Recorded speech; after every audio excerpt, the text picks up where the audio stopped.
It's time to talk about the most read articles at the network in Canadian history and environment, published back in December. Most read in December, as well as all of 2025, was Nolan Reynolds' Playing the Vanishing Frontier, Red Dead Redemption 2, and The Environmental Imagination, which was part of our Playing Inside series. Reynolds is talking about how players control the character Arthur Morgan in this game, navigate story missions while exploring independently, like hunting, fishing, encountering wildlife, and how the game encourages players to linger in environments within the game. And Nolan Reynolds is arguing that these features produce an environmental world that feels alive. Number 2 in December was the concluding piece to our Visual Cultures of the Circumpolar North Part 5 series.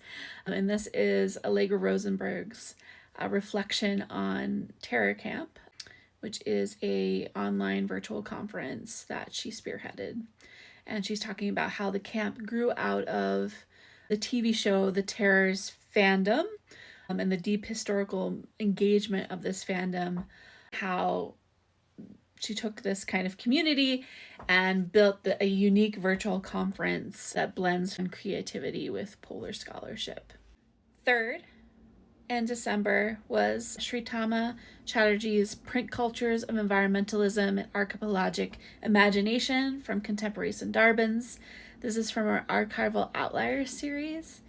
And she's looking at these foxed periodicals that she found in the archives in the Sundarbans. And foxing is like this discoloration that you see in the image on the screen, discoloration of the paper. And she is trying to argue that this material page decay in the archives can be viewed as environmental data and could lead to new interesting ways for climate humanities and climate scientists to work together. And then finally, we have Jessica Van Horsen's holiday piece on augmenting Christmas, artificial trees, and the lure of perpetual nature.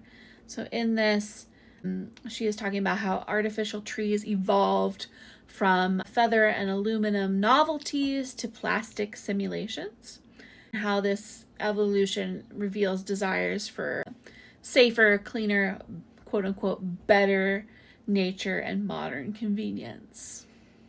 And you can find all of those articles at niche-canada.org, where we publish nearly every weekday, sometimes on the weekends, on topics related to environmental history, environmental humanities, historical geography, and similar topics.